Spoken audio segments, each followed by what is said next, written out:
The contents of this program may not necessarily represent the views of Ummah Channel. حضرت ابو سعد خدری رضی اللہ تعالیٰ عنہ سے روایت ہے، حضور نبی اکرم صلی اللہ علیہ وسلم نے فرمایا، ہر نبی کے لیے 2 وزیر آسمان والوں میں سے اور 2 وزیر زمین والوں میں سے ہوتے ہیں۔ پس آسمان والوں میں سے میرے 2 وزیر جبرائیل و میکائیل علیہ السلام ہیں، اور زمین والوں میں سے 2 وزیر ابو بکر اور عمر رضی اللہ عنہما ہیں۔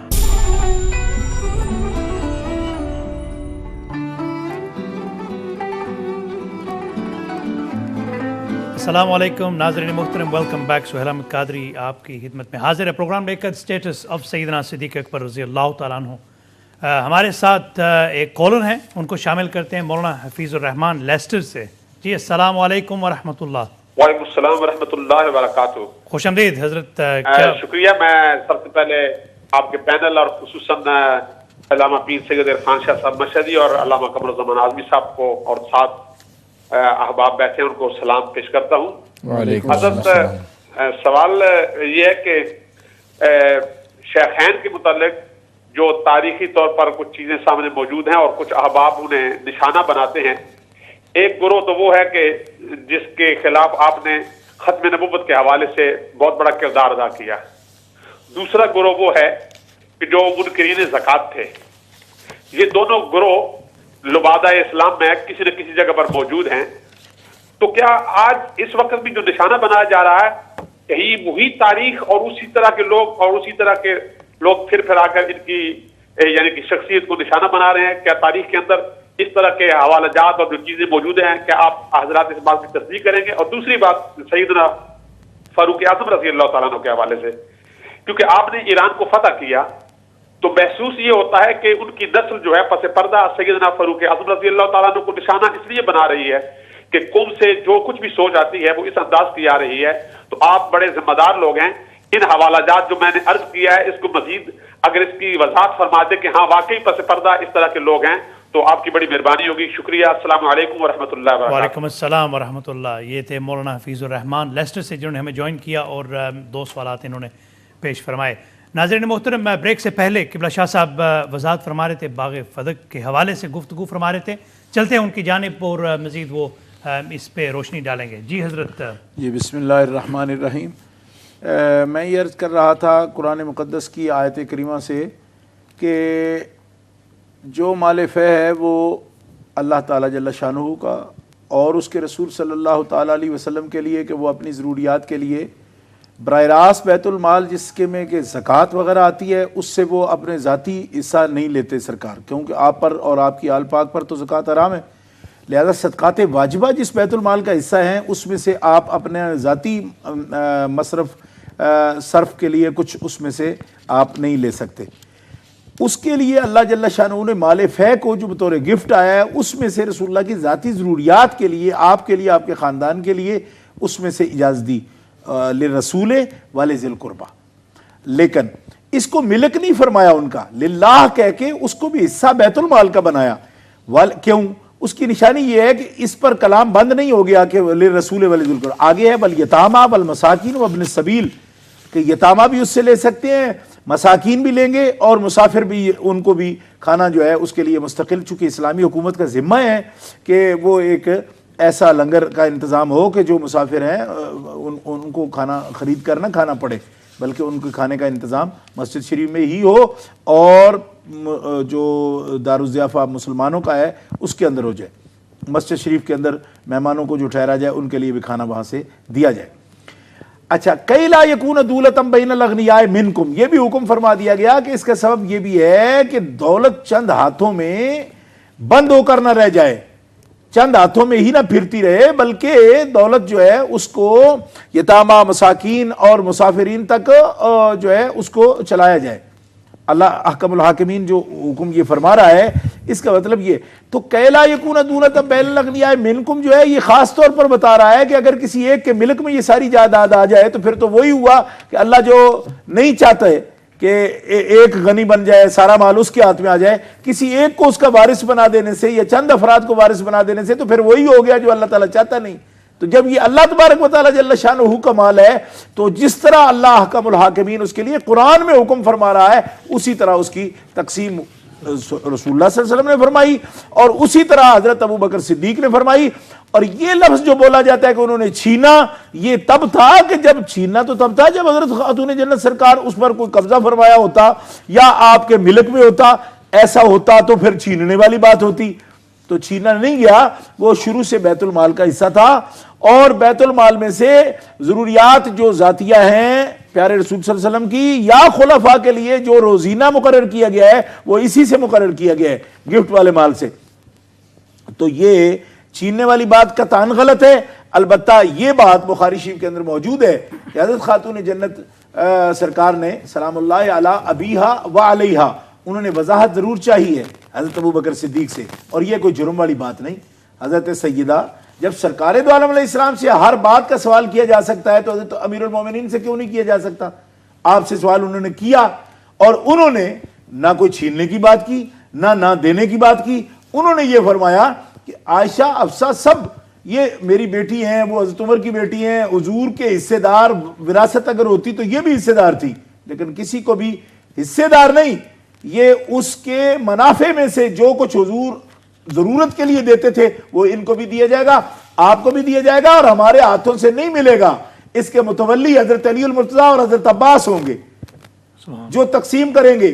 یعنی میں اس کو اٹھا کے تقسیم بھی نہیں کروں گا. جس طرح رسول اللہ صلی اللہ علیہ وسلم نے مال سے آپ کام لیتے تھے تو اہل بیت اطہار کے درمیان مال فے کی تقسیم کا کام بھی مولا علی کے ذمے ہے اور حضرت عباس کے ذمے ہے. یہ الگ بات ہے کہ چچا بھتیجا میں خود کچھ ضرور چشمک ہو گئی تھی، لڑائی ہو گئی تھی اس مسئلے پر. ان کی صلح بھی حضرت عمر کراتے رہتے تھے حضرت عباس کے درمیان اور مولا علی کے درمیان.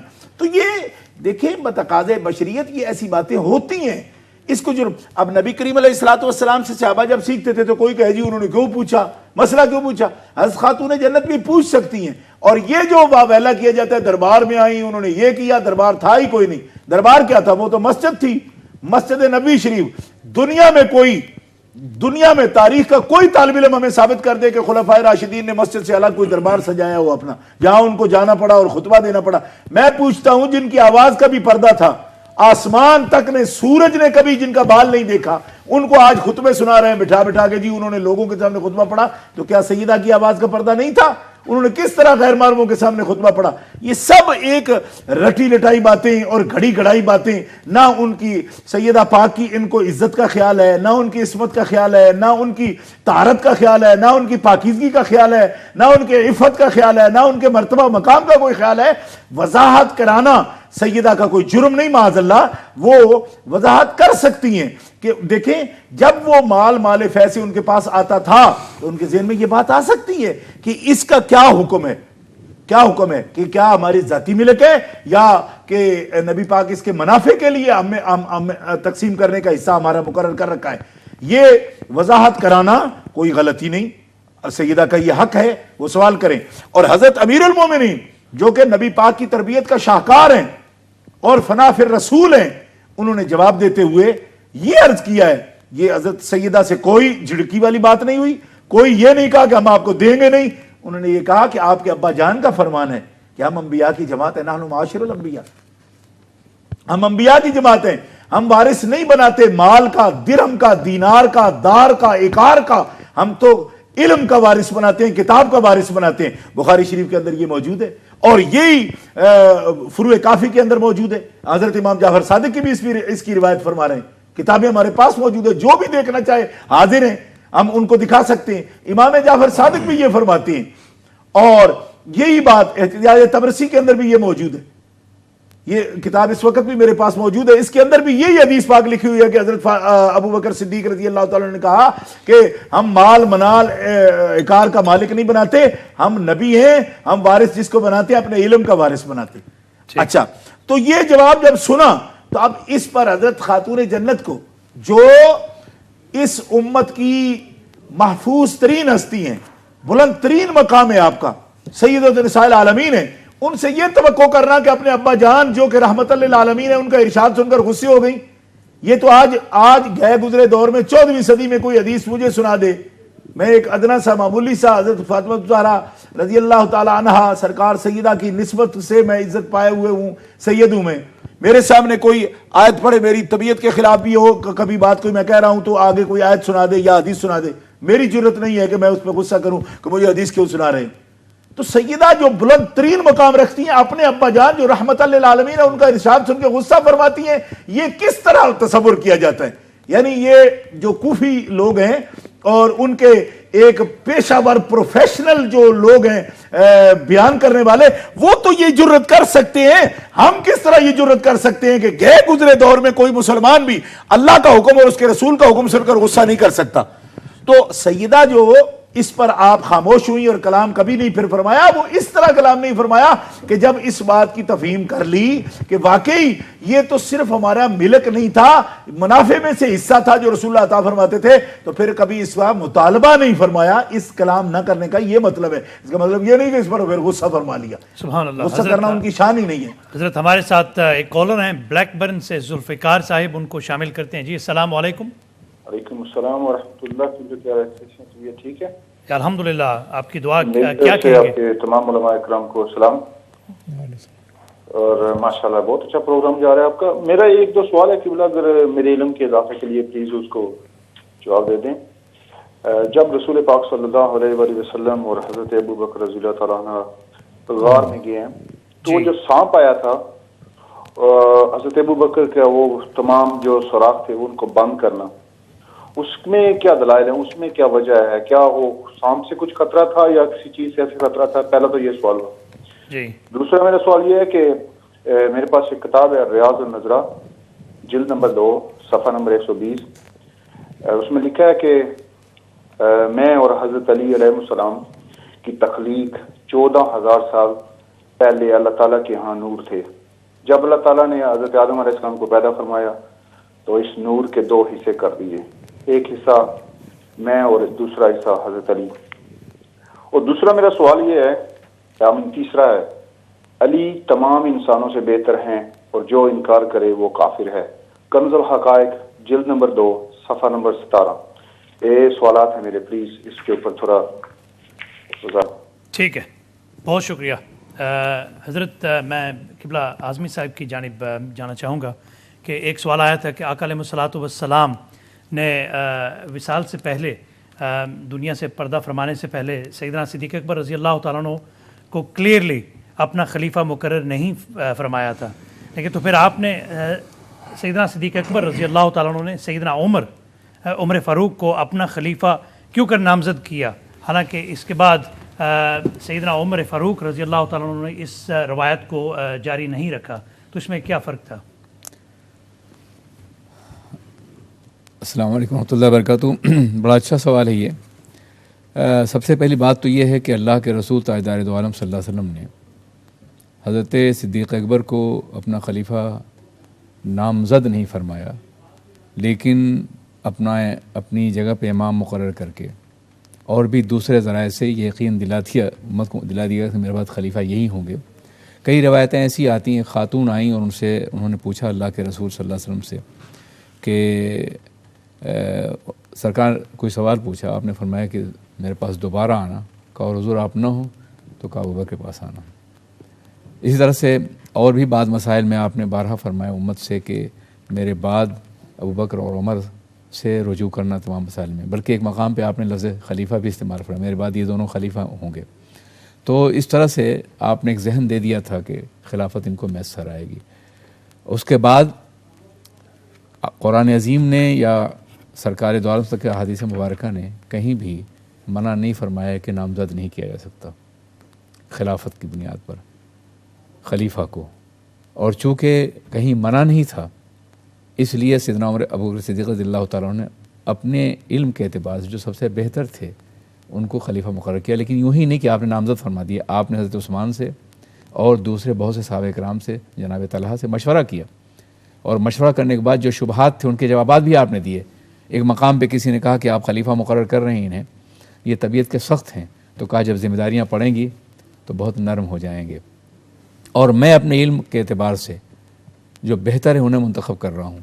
کل خدا کی بارگاہ میں یہی جواب دوں گا کہ اے اللہ, میں نے اپنے علم کے اعتبار جس ذات کو سب سے بہتر سمجھا اسے میں نے منتخب کیا. اور آپ نے دیکھا کہ ان کی خلافت کے بعد اسلام کو جتنی ترقی ہوئی اور جس قدر عظمتیں میسر آئیں وہ کسی اور دور میں میسر نہیں آئیں.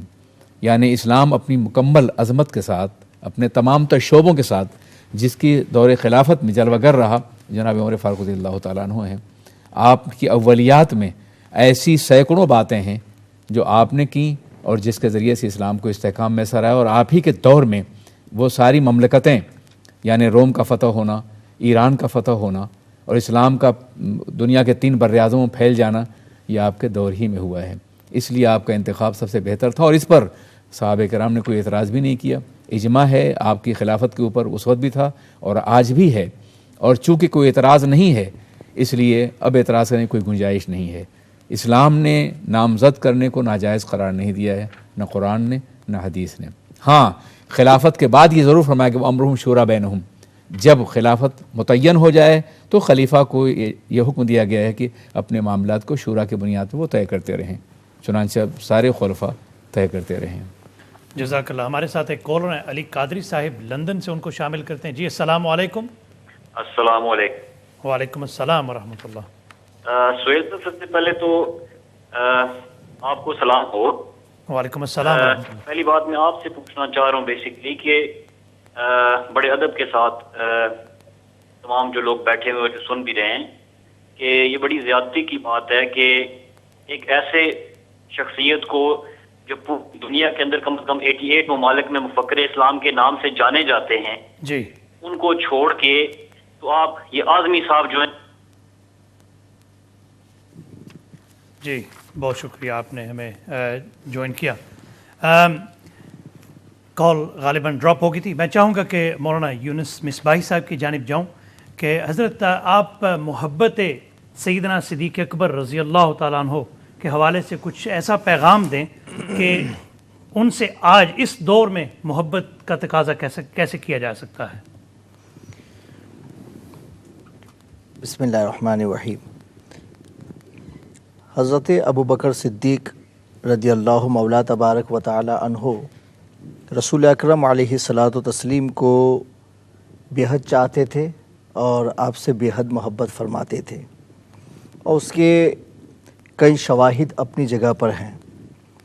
پہلا تو ایمانیات کے اعتبار سے کہ غزوہ بدر میں حضرت ابوبکر صدیق رضی اللہ تعالیٰ عنہ کے صاحبزادے جو کافروں کی طرف سے آپ کے مقابل آئے ہوئے تھے، تو جب وہ مسلمان ہو چکے تو والد محترم سے کہنے لگے کہ ابا جان، غزوہ بدر میں میرا آپ سے آمنا سامنا ہو گیا تھا، اگر میں چاہتا تو آپ کو قتل کر دیتا، لیکن باپ ہونے کے ناطے میں نے آپ کو چھوڑ دیا.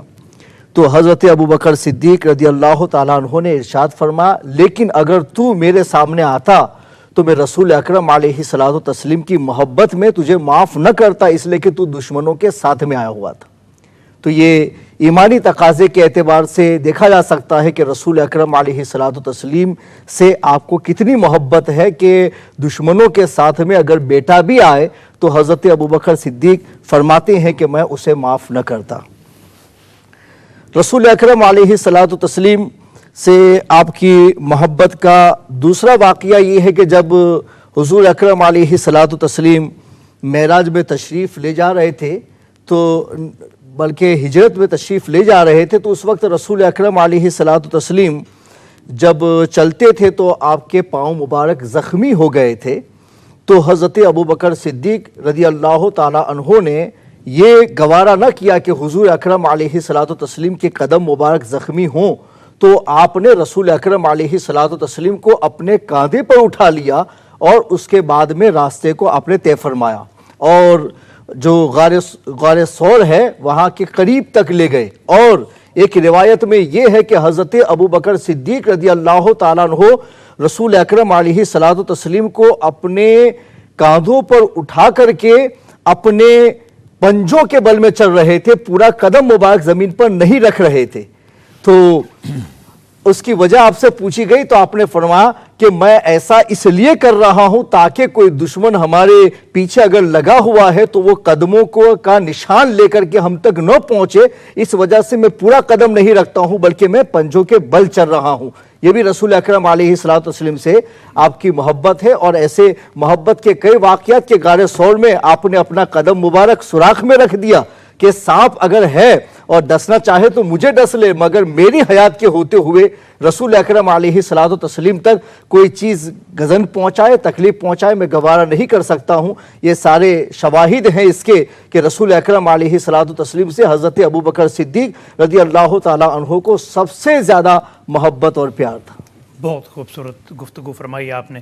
ہمارے ساتھ ایک کالر ہیں حیدر صدیق صاحب لندن سے، ان کو شامل کرتے ہیں۔ جی السلام علیکم۔ جی اپنے ٹیلی ویژن کی آواز آہستہ کر دیں۔ بھائی کیسے ہیں آپ؟ الحمدللہ، آپ کی دعا۔ اچھا جی، بہت سہیل بھائی، ایک تو ابھی نعمان بھائی نے لندن سے فون کیا تھا۔ جی جی، ان کا جواب میں آپ کی کال کے بعد انشاءاللہ دوں گا۔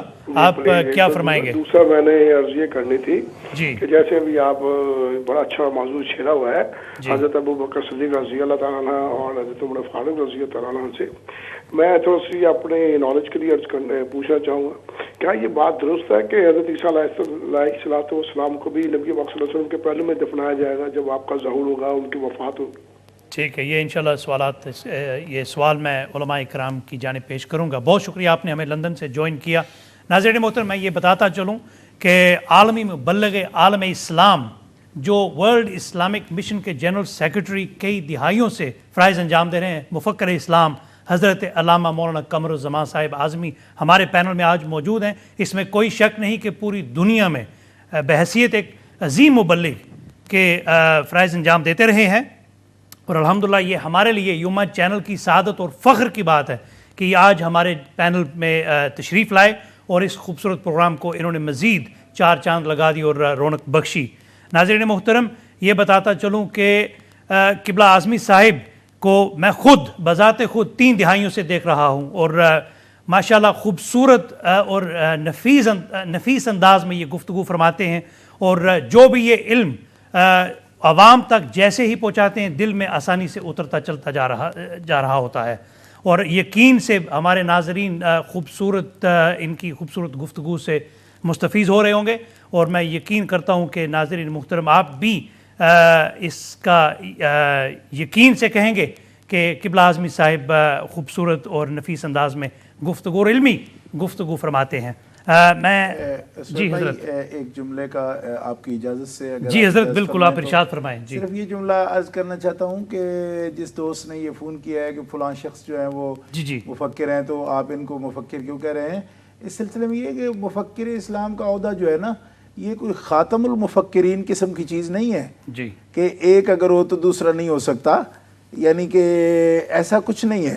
مفکر اسلام جو ہے وہ الحمدللہ جن کی فکر صاحب ہو، جیسا کہ ابھی آپ نے تبصرہ کیا ہے، دین اسلام کے بارے میں وہ پہلے خود سمجھتے ہوں اور پھر سمجھا سکتے ہوں، ان سے فکر کے، سوچ کے، تھنک کے سوتے پھوٹیں اور دنیا فیضیاب ہو، اور بلا مبالغہ جیسا کہ آپ نے کہا، میں آپ کی تصدیق بھی کروں گا، جی ہم جیسے لوگ جو ہیں بات کرتے ہیں تو مفکر اسلام علامہ محمد قمر الزمان صاحب اعظمی دامت برکاتہم العالیہ جو ہیں وہ سابق ہیں، اس مسئلے میں سابق بالخیرات ہیں ماشاءاللہ، اور علم میں وہ قائد ہیں، رہبر ہیں علماء کرام کے، اور پوری دنیا میں ورلڈ اسلام مشن کے وہ جنرل سیکرٹری ہیں، اور ان کو اس عہدے کے لیے جن لوگوں نے انتخاب کرتے وقت جو شورا میں تھے، قائد اہل سنہ مولانا شاہ احمد نورانی صدیقی رحمۃ اللہ تعالی علیہ، اور رئیس التحریر علامہ ارشد القادری رحمۃ اللہ تعالی علیہ، اور مجاہد ملت علامہ عبدالستار خان نیازی رحمۃ اللہ علیہ، اور حضرت شیخ المشائخ پیر سید برکات احمد شاہ صاحب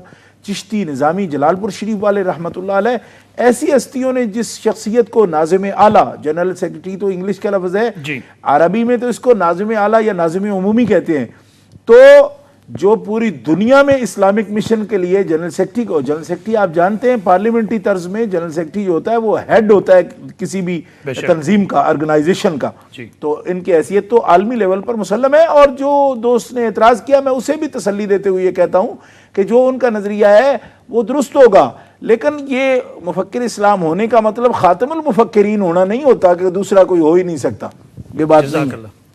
ناظرین محترم، چلتے ہیں مولانا ارشد مصباحی کی جانب کہ انگلش میں وہ تھوڑے سے اس میں وضاحت فرمائیں، کیونکہ میں ناظرین محترم کو یہ بتاتا چلوں کہ عالمی مبلغ عالم اسلام حضرت علامہ قبلہ علامہ قمر الزمان صاحب اعظمی کے قریب ترین جو وقت مولانا ارشد مصباحی نے گزارا میں چاہوں گا کہ وہ بھی انگلش میں تھوڑا سا اس میں وضاحت فرمائیں.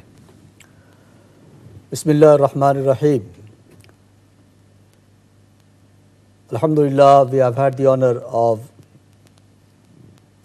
learning and educating ourselves regarding the life and times and the services and the sacrifices and the greatness through the Quran and the Hadith of the Afdalul Khalq Ba'd al-Anbiya, Sayyidina Abu Bakr Siddiq radiyallahu ta'ala. A man loves nothing more than his own life, and he would always put himself before anyone else. But when we see the love that Hazrat Sayyidina Siddiq Akbar radiyallahu ta'ala an had for the Prophet sallallahu ta'ala alayhi wa alihi wa sallam, at every stage of his life we see that he always, at all costs, put the Prophet alayhi salatu wassalam before himself. He would put his own life in danger. We have the examples of the battles of Badr, Uhud, and all the other battles that took place.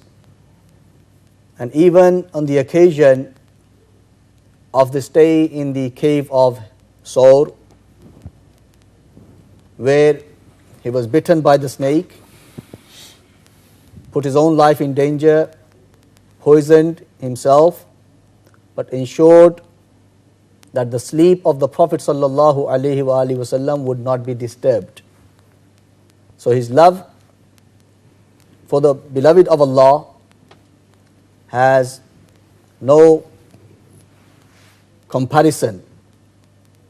Amongst the Sahaba, Sayyidina Ali al-Murtaza radiyallahu ta'ala anhu himself says that the most bravest amongst all mankind is Sayyidina Abu Bakr Siddiq radiyallahu ta'ala.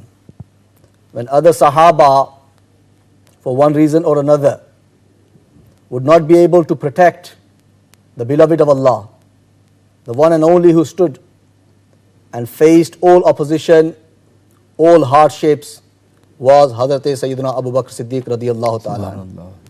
So we have to understand and we have to try to grasp the message that he gives us. And like I said before, his life is so multi-dimensional that we could speak for hours and hours. And who are we? What am I? And who are we to do justice to explain the position and the muqam and the martaba that he holds? I want to cite here a hadith Pak that Allama Ibn Hajar Makki rahmatullahi alayhi mentions, that once Hazrat Sayyidina Yasir ibn Ammar radiyallahu ta'ala asked the Prophet alayhi salatu wasalam a question.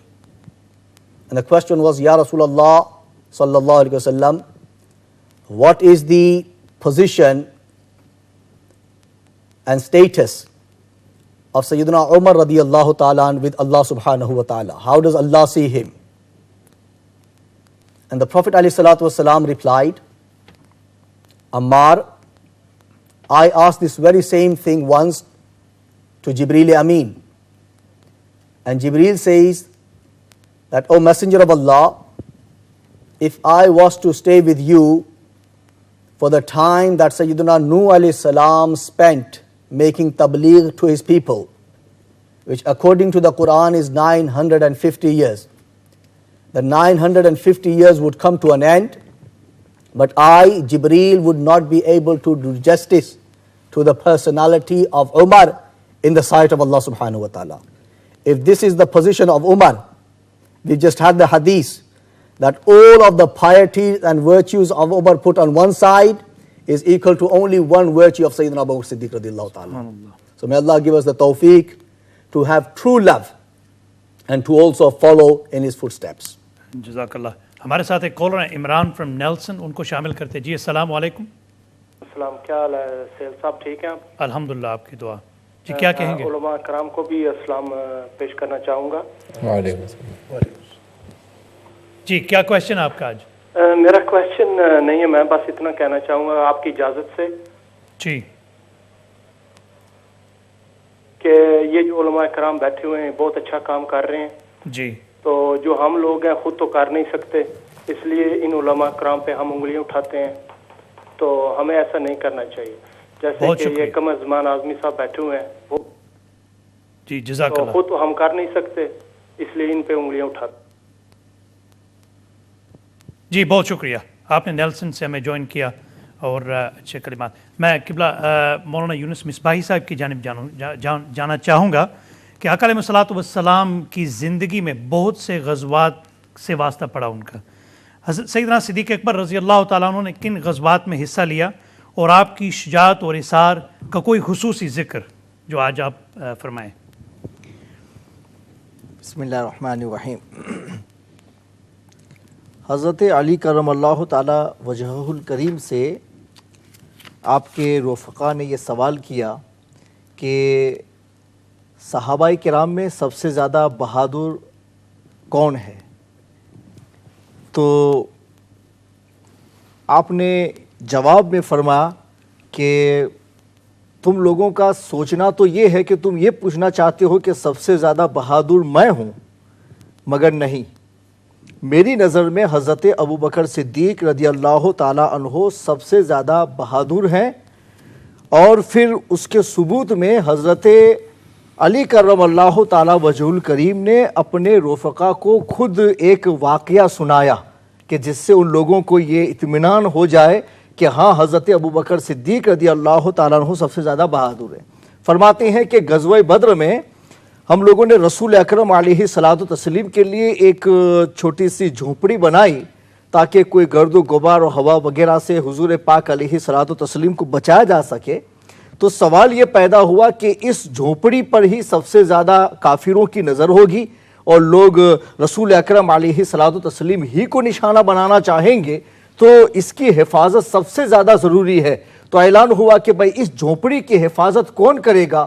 تو فرماتے ہیں کہ صحابہ کرام میں سے ایک نے بھی ہاں نہیں کہا اور کوئی بھی کھڑا نہیں ہوا. اس وقت حضرت ابوبکر صدیق رضی اللہ تعالیٰ عنہ نے اپنی تلوار کو بے نیام کیا اور یہ فرمایا کہ میں رسول اکرم علیہ الصلوۃ والتسلیم کی جھونپڑی کے پاس میں کھڑا رہوں گا اور میں حفاظت کروں گا. تو حضرت علی کرم اللہ تعالیٰ وجہ الکریم فرماتے کہ جہاں تمام صحابہ کرام خاموش رہے وہاں حضرت ابوبکر صدیق رضی اللہ تعالیٰ عنہ نے اپنی شجاعت و بہادری کا ثبوت پیش فرمایا.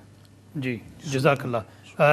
حضرت میں قبلہ شاہ صاحب کی جانب جانا چاہوں گا کہ سیدہ ام کلثوم رضی اللہ تعالیٰ عنہ، ابھی سوال تھوڑی دیر پہلے یہ آیا تھا کہ یہ سیدنا علی رضی اللہ تعالیٰ عنہ کی یا سیدہ فاطمہ ان کی بیٹی تھی یا پھر سیدنا ابوبکر صدیق رضی اللہ تعالیٰ عنہ اور اسماء بنت امیس کی بیٹی تھی. یہ سوال انہوں نے کیا تھا کچھ دیر پہلے. میں چاہوں گا کہ اس پہ آپ تھوڑی سی روشنی ڈالیں. جی بسم اللہ الرحمن الرحیم. سہیل صاحب، ہمارے کالر نے جو سوال کیا ہے کہ حضرت اسماء بنت امیس ساتھ لے کر آئی تھیں یہ بچی ام کلثوم جو ہے، تو یہ بات بالکل غلط ہے. اس کا تاریخ سے اور حقیقت سے کوئی تعلق نہیں ہے. حضرت اسماء بنت امیس کی جو اولاد ہے حضرت جعفر طیار رضی اللہ تعالی عنہ سے، ان میں بھی ام کلثوم نہیں ہے. حضرت عبداللہ بن جعفر اور اون محمد ان کی حضرت اللہ بن جعفر جو ہیں حضرت سید زینب کے جو شوہر ہیں بنت حضرت علی کے، وہ حضرت جعفر طیار کے بیٹے ہیں. اور حضرت جعفر طیار جب غزوہ موتا میں شہید ہوئے تو نبی کریم علیہ الصلوۃ والسلام نے، بخاری شریف کے اندر موجود ہے، آپ نے فرمایا حضرت اسماء سے حضرت عبداللہ اور دیگر بچوں کے سر پہ ہاتھ رکھتے ہوئے کہ میں جعفر کا بچوں کا والی ہوں. اور حضرت مولا علی کی مشاورت سے نبی پاک صلی اللہ علیہ وسلم نے ابو طالب کے گھر کی جو عزت ہے، ابو طالب کی بہو ہیں، بڑے بیٹے ہیں نا حضرت جعفر جو ہیں، وہ حضرت علی المرضیٰ سے 10 سال بڑے تھے، تو ان کی جو بیوی ہیں بیوہ جب ہوئی ہیں اور ان کے شوہر حضرت جعفر ابن ابی طالب، جن کو نبی پاک صلی اللہ علیہ وسلم نے فرمایا کہ تم اشبہتا خلقی و خلقی، تم میرے خلق اور خلق میں سب سے زیادہ میرے مشابہ میرے خاندان میں سے جعفر ابن ابی طالب ہے۔ تو نبی کریم علیہ السلام نے ان کی شان میں یہ بھی فرمایا کہ جب وہ بدر کی فتح کے بعد وہ حبشہ سے آئے ہیں تو نبی کریم علیہ السلام نے یہ فرمایا تھا کہ آج میں یہ فرق نہیں بتا سکتا کہ مجھے جنگ میں فتح کی زیادہ خوشی ہے یا جعفر کے واپس حبشہ سے واپس آنے کی زیادہ خوشی ہوئی ہے۔ یعنی ایک طرف اتنا بڑا غزوہ ہوا ہے اس کی خوشی اور حضرت جعفر کی خوشی کو سرکار موازنہ فرما رہے ہیں۔ اتنی عظیم شخصیت ہے حضرت جعفر ابن ابی طالب جن کو اپنے خلق و خلق کے مشابہ فرمایا۔ اچھا، ان کی بیوی جن کے لیے حضور فرمایا میں والی ہوں، حضرت مولا علی کی وہ سگی بھابی ہیں، ابو طالب کی بہو ہیں، اس خاندان کی عزت ہیں۔ حضرت صدیق اکبر کی عظمت دیکھیے کہ نبی پاک اور حضرت مولا علی پاک نے اپنے مشورے کے ساتھ حضرت اسماء کا نکاح حضرت ابو بکر صدیق سے کیا ہے۔ اپنے گھر کی جو عزت ہے حضرت ابو بکر صدیق کے نکاح میں دی، ثابت کیا کہ ابو بکر صدیق بھی اس گھر کے اہم فرد ہیں اور ہماری عزت کے حصے دار ہیں ہمارے ساتھ۔ آپ اس کی نزاکت سمجھ سکتے ہیں کہ کتنا نازک رشتہ ہے حضرت مولا علی کا حضرت اسماء بنت عمیس سے۔ اور پھر اس پر آپ کی مزید اخلاص دیکھیے کہ حضرت اسماء جب حضرت ابو بکر صدیق کا وصال ہوا اور حضرت ابو بکر صدیق کے صلب سے اور حضرت اسماء بنت عمیس کے بطن سے ایک بیٹے ہوئے جن کا نام محمد بن ابی بکر ہے، اور جب ان کا وصال ہوا حضرت ابو بکر صدیق کا تو حضرت مولا علی شیر خدا نے اس پر بھی معاذ اللہ کسی کوئی نفرت کا اظہار نہیں کیا کہ اب یہ حضرت ابو بکر صدیق کے نکاح میں تو میں نے خود نکاح کیا ان سے، اور یحییٰ بن علی حضرت علی المرتضیٰ کے بیٹے حضرت یحییٰ یہ حضرت اسماء بنت عمیس کے بطن سے پیدا ہوئے ہیں۔ یعنی یہ وہ عظیم خاتون ہیں اسماء بنت عمیس کہ جن کے حضرت عبداللہ بن جعفر بیٹے ہیں حضرت جعفر بن ابی طالب سے، محمد بن ابی بکر بیٹے ہیں حضرت ابو بکر صدیق سے، اور اسی عورت کے بطن سے حضرت مولا علی شیر خدا کے بیٹے ہیں حضرت یحییٰ بن علی۔ اچھا، اب یہ دیکھیے کہ یہ جو واقعہ بتایا جاتا ہے کہ ام کلثوم ان کے ساتھ آئی تھی، حضرت علی مرزا کی بیٹی نہیں تھی یا حضرت خاتون جنت سرکار کی بیٹی نہیں تھی، یہ بالکل ایک ایسی بات ہے جس کا حقیقت سے کوئی تعلق نہیں۔ میں اس وقت زیادہ ٹائم نہیں لوں گا، لیکن میں حوالے بتاتا ہوں جو لوگ شوق رکھتے ہوں تحقیق کا۔ سب سے پہلے اہل سنت و جماعت کی کتابوں میں دیکھیں کہ یہ حضرت ام کلثوم جن کا نکاح حضرت امیر المومنین و امام المسلمین عزت اسلام حضرت عمر بن خطاب سے ہوا ہے، یہ بیٹی تھی حضرت خاتون جنت کی اور حضرت مولا علی شیر خدا کی، اور بیان کس نے کیا ہے؟ صحیح بخاری شریف کتاب الجہاد جلد نمبر 1 صفحہ نمبر 453 پر یہ روایت موجود ہے، جس کے اندر یہ موجود ہے کہ حضرت ام کلثوم حضرت مولا علی اور حضرت فاطمہ الزہرا کی بیٹی ہیں جن کا نکاح حضرت فاروق اعظم سے ہوا۔ سنن نسائی جلد اس کی پہلی میں صفحہ نمبر 280 پر یہ حدیث پاک موجود ہے۔ کنز العمال کے صفحہ نمبر 98 پر یہ حدیث پاک موجود ہے، جس میں یہ موجود ہے کہ یہ ام کلثوم مولا علی اور حضرت فاطمہ الزہرا کی بیٹی ہیں جن کا نکاح فاروق اعظم سے ہوا۔ المستدرک میں امام حاکم نے فضائل علی میں جلد نمبر 3 میں صفحہ نمبر 142 پر یہ حدیث پاک موجود ہے، جس کے اندر یہ ذکر موجود ہے کہ حضرت ام کلثوم جو زوجہ ہیں حضرت عمر بن خطاب کی، وہ بیٹی ہیں مولا علی شیر خدا کی اور حضرت خاتون جنت کی۔ اچھا جی، الاصابہ فی تمییز الصحابہ جلد نمبر 6 صفحہ نمبر 297 پر بھی یہ موجود ہے۔ الاستیعاب میں علامہ ابن عبد البر نے بھی جلد نمبر 4 صفحہ نمبر 667 پر یہ موجود ہے۔ تاریخ طبری جو بڑی محبوب کتاب ہے ہمارے بعض دوستوں کی، اور اٹھا کے طبری دیتے ہیں، اس میں بھی جلد نمبر 3 میں صفحہ نمبر 237 پر یہ عبارت موجود ہے، جس کے اندر لکھا ہوا ہے کہ حضرت ام کلثوم جو بیوی ہیں حضرت عمر بن خطاب کی، وہ بیٹی ہے مولا علی شیر خدا خاتون جنت کی۔ اور اسد الغابہ صفحہ نمبر 117 پر یہی روایت نقل کی ہے۔ ابن اسیر جزری نے بھی کتاب الثقات میں بھی موجود ہے۔ البدایہ والنہایہ جلد نمبر 7 صفحہ نمبر 139 پر بھی موجود ہے۔ مدارج النبوت فارسی اصل نسخہ حضرت شیخ محقق عبداللہ محدث دہلوی رحمۃ اللہ علیہ جلد نمبر 2 صفحہ نمبر 768 پر اسی روایت کو بیان کرتے ہیں کہ حضرت ام کلثوم جو زوجہ ہیں حضرت عمر بن خطاب کی، وہ بیٹی ہیں مولا علی شیر خدا حضرت فاطمہ الزہرا کی۔ تحقیق الحق فی کلمت الحق فارسی کے صفحہ نمبر 152 پر سیدنا حضرت پیر میر علی شاہ گولڑوی رحمۃ اللہ تعالی علیہ بھی اس حقیقت کو اصل فارسی کتاب میں نقل کر رہے ہیں کہ جو حضرت ام کلثوم بیوی ہیں حضرت عمر بن خطاب کی، وہ بیٹی ہیں مولا علی شیر خدا اور حضرت خاتون جنت سرکار کی۔ اچھا، اب جناب یہ تمام کے تمام حوالہ جات اہل سنت و جماعت کی ثقہ کتابوں اور مضبوط کتابوں سے میں نے پیش کیے ہیں۔ اب حضرات روافض کی کتابوں میں سے اصول کتب اربع ہمارے ایک دوست جو ہیں ان کو یہ اعتراض تھا کہ عرفان شاہ کو پتہ نہیں ہمارے یہ اصول نہیں ہے. میں نے کہا یہ اصول کیا, تمہارے تو کوئی بھی اصول نہیں ہے. تو کتابیں جو کتب اربع کہنا چاہتے ہو تو کتب اربع کہہ لو. فروع کافی کتاب النکاح باب تزویج ام کلثوم جلد نمبر 2 صفحہ نمبر 161, یہ لکھنؤ کی نول کشور کی چھپی ہوئی کتاب. اور فروع کافی کتاب النکاح تزویج ام کلثومی جلد نمبر 2 صفحہ نمبر 167 دوسری سند کے ساتھ. فروع کافی جلد نمبر 2 باب وہ عورت جس کا خاوند فوت ہو گیا ہو اس کے احکام کے بارے میں صفحہ نمبر 311 پر یہی محمد بن یعقوب کلینی جو آپ کے کتب اربعی کہتا ہوں, کتب اربع میں پہلی کتاب کا جو مصنف ہے, اس نے فروع میں اس روایت کو 4 مرتبہ الگ الگ عنوانات اور ابواب کے تحت نقل کیا ہے.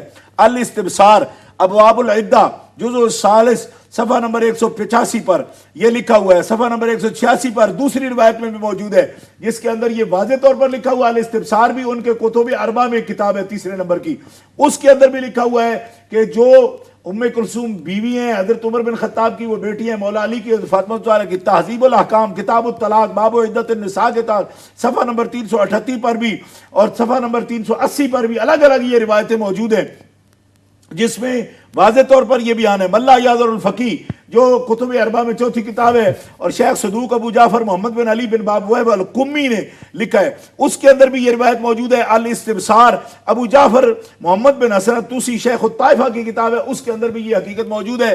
یعنی کوئی اور پھر یہی بات حدیدی شرح ناج البلاغہ کی جلد نمبر 4 صفحہ نمبر 576 طبع بیروت میں بھی یہ بات موجود ہے. اور یہ ناج البلاغہ کی شرح حدیدی اس کے اندر مجالس المومنین قاضی نور اللہ شوستری جو شہید اول ہے رافضیوں کا, اس نے بھی تذکرہ عباس بن عبد المطلب کے اندر صفحہ نمبر 76 پر اس حقیقت کو نقل کیا ہے. اور پھر میرات العقول میں ملا باقر مجلسی نے جلد نمبر 3 میں صفحہ نمبر 449 اور صفحہ نمبر 448 پر اس حقیقت کو نقل کیا ہے کہ جو ام کلثوم بیوی ہیں حضرت عمر بن خطاب کی, وہ بیٹی ہیں مولا علی شیر خدا کی اور حضرت خاتون جنت سرکار کی. سبحان اللہ. حضرت میں چاہوں گا کہ علامہ قمر الزمان صاحب اعظمی ان کی جانب چلوں کہ آخری جو کلمات ہیں اس پروگرام کے حوالے سے, اسٹیٹس آف سیدنا صدیق اکبر رضی اللہ تعالیٰ کے حوالے سے آپ امہ چینل کے ویورز کو کیا پیغام دینا چاہیں گے؟ الحمدللہ وکفا وسلام علی عبادہ الذین اصطفیٰ. اللہ کے رسول تاجدار دو عالم صلی اللہ علیہ وسلم کے وصال کے بعد بیک وقت 3 محاذ پر جنگ کرنی پڑی ہے جناب صدیق رضی اللہ تعالیٰ عنہ کو. اللہ کے رسول تاجدار دو عالم صلی اللہ علیہ وسلم جو لشکر روانہ کرنا چاہا تھا اپنی حیات طیبہ میں, جس کے سپہ سالار مقرر کیے گئے تھے حضرت اسامہ رضی اللہ تعالیٰ عنہ, یہ لشکر رومیوں کے مقابلے میں تھا جو ایک منظم قوت تھی. اس کے بعد کچھ لوگوں نے زکوٰۃ کا انکار کر دیا تھا اور کچھ لوگوں نے ایک نئی نبوت کا, جھوٹی نبوت کا دعویٰ کیا تھا. ظاہر ہے کہ نبوت جھوٹی نہیں ہوتی ہے, دعویٰ جھوٹا تھا. یہ 3 محاذ تھے اور تینوں بڑے ہی دشوار کن محاذ تھے. صدیق اکبر رضی اللہ تعالیٰ عنہ نے خلافت کی ذمہ داری سنبھالنے کے بعد آپ نے ان تینوں محاذ پر اسلام کا دفاع فرمایا اور یہ کسی اور کے بس کی بات نہیں تھی. بعض صحابہ کرام نے یہ مشورہ دیا تھا کہ آپ بیک وقت 3 محاذ پر جنگ نہ فرمائیں, کہیں ایسا نہ ہو کہ مدینہ طیبہ پہ حملہ ہو جائے, خواہ وہ رومیوں کی طرف سے ہو یا مسلمہ کی طرف سے ہو یا مانعین زکوٰۃ ہی منظم ہو جائیں. تو آپ نے فرمایا کہ میرے آقا نے جو دین مکمل کر کے مجھے دیا ہے اور جس کا اعلان قرآن عظیم نے الیوم اکملت لکم دینکم کے ذریعے سے کیا ہے, میں یہ نہیں چاہوں گا کہ رسول پاک کے بعد وہ دین کسی نقصان کا شکار ہو جائے. میں مانعین زکوٰۃ سے زکوٰۃ بھی وصولوں گا مکمل طور پہ تاکہ یہ نظام قائم رہے, اور حضرت اسامہ کا لشکر بھی روانہ ہوگا. اور میں یہ گوارا نہیں کروں گا کہ کوئی شخص نبی کی نبوت کی دیواروں میں شبخو مارے اور وہ زندہ رہے, اس لیے مسلمہ سے بھی جنگ ہوگی. چنانچہ آپ نے تینوں محاذ پر لشکر روانہ فرمائے اور اللہ نے آپ کو تینوں محاذ پہ کامیابی عطا فرمائی. مسلمہ کے فتنے کو ہمیشہ کے لیے آپ نے ختم فرمایا جو عہد رسالت ہی پیدا ہو چکا تھا. حضرت اسامہ کے لشکر کو جب روانہ کرنا چاہا آپ نے تو کچھ لوگوں نے مشورہ دیا کہ حضور اسامہ نوجوان ہیں اور ان کے ساتھ جو لوگ جنگ کے لیے جا رہے ہیں وہ صحابہ ہیں جنہوں نے بدر و حنین اور خیبر و خندق میں اپنی بہادری کے جوہر دکھائے ہیں، آپ کسی اور کو منتخب کر دیے۔ تو آپ کی آنکھوں میں آنسو تھے اور آپ نے فرمایا کہ جسے رسول اللہ نے منتخب کیا ہو میں اسے منسوخ کرنے والا کون ہو سکتا ہوں؟ اسامہ ہی لشکر کے سپہ سالار ہوں گے۔ چنانچہ آپ نے اسامہ کو گھوڑے بٹھا رضی اللہ تعالیٰ عنہ اور خود پیدل چلے تو جناب اسامہ گھوڑے سے اتر آئے اور کہا کہ حضور آپ گھوڑے پہ سوار ہو جائیں، جہاں سے آپ ہمیں رخصت کریں گے وہاں سے میں بیٹھ جاؤں گا۔ تو آپ نے فرمایا کہ اسامہ میرے کاندھے پر لوگوں نے خلافت کا بوجھ رکھ دیا ہے، میں جہاد میں تمہارے ساتھ نہیں جا سکتا، لیکن کیا یہ تم گوارا نہیں کرتے کہ میں تھوڑی دور تمہارے ساتھ چلوں اور تمہارے قافلے کی گرد میرے چہرے پہ لگے اور یہ گرد گواہی دے رہی ہو کہ ابوبکر بھی اس قافلے کے ساتھ تھے جو قافلہ زندگی کی راہوں میں چراغ روشن کرنے کے لیے آگے بڑھا تھا۔ جناب صدیق اکبر کا یہ عمل بتا رہا ہے کہ جو نظام اللہ کے رسول نے دیا ہے اس نظام کو باقی رکھنا ہر مسلمان کی ذمہ داری ہے صبح قیامت تک کے لیے، اس میں کوئی کمی بیشی نہیں ہونی چاہیے، اور اسلام کے غلبے کی کوشش کرنا یہ بھی ذمہ داری ہے تمام مسلمانوں کی۔ پروردگار عالم ہمیں جناب صدیق کے نقش قدم پہ چلنے کی توفیق عطا فرمائے۔ آمین۔ میں چاہوں گا کہ مختصر کلمات انگلش میں مولانا ارشد مصباحی صاحب بیان فرمائیں، ہمارے پاس چند منٹ باقی ہیں۔ My message to our audience is the same message that the Prophet of Allah gave to his followers. In the book Ibn Asakir, Hazrat Anas radiyallahu ta'ala narrates that the Prophet sallallahu alaihi wasallam said, "Hubbu Abi Bakrin wa shukruhu wajibun ala kulli ummati." The love of Abu Bakr and the thanking of Abu Bakr is compulsory, is wajib upon every single one of my ummati. So whoever is the ummati, a true follower of Rasulullah sallallahu alaihi wasallam, he will love and he will thank Sayyidina Abu Bakr Siddiq radiyallahu ta'ala. And I want to finish with the couplet of Sayyidina Fazil Barelvi radiyallahu ta'ala where he says, "Sayae Mustafa maayae asfiya, عزو ناز خلافت پہ لاکھوں سلام، یعنی اس افضل الخلق بعد الرسل." This is the عقیدہ of the مجدد of the 14th century. سبحان اللہ۔ یعنی اس افضل الخلق بعد الرسل ثانیس نین ہجرت پہ لاکھوں سلام۔ واہ سبحان اللہ۔ سیدی اعلیٰ حضرت امام اہل سنت کا کلام پہ مولانا ارشد مصباحی نے ختم کیا۔ میں چاہوں گا کہ مولانا یونس مصباحی آخری کلمات ارشاد فرما دیں اور اس کے بعد پھر انشاءاللہ یہ پروگرام ہم اختتام پذیر کریں گے۔ بسم اللہ الرحمن الرحیم۔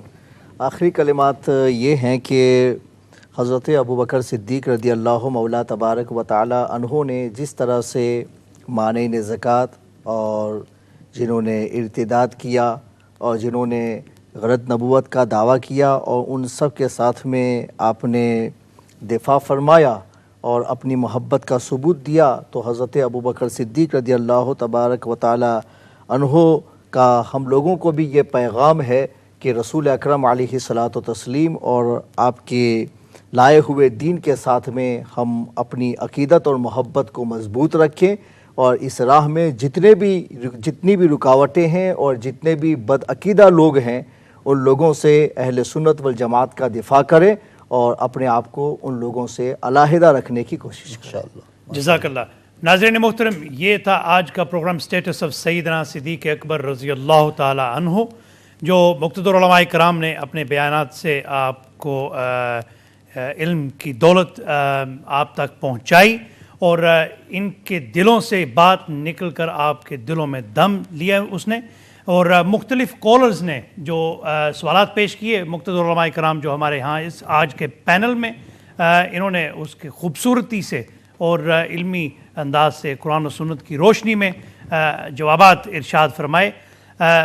اپنے میزبان سہیل احمد قادری کو آج کے پروگرام اسٹیٹس آف سیدنا صدیق اکبر رضی اللہ تعالیٰ عنہ کے پروگرام سے اجازت دیں۔ کل پھر ایک نئے پینل کے ساتھ علماء کرام شرکت کریں گے، اسی پروگرام میں دیکھنا نہ بھولیے گا۔ تب تک اجازت دیں اپنے میزبان سہیل احمد قادری کو۔ اللہ نگہبان۔ جزاکم اللہ، بارک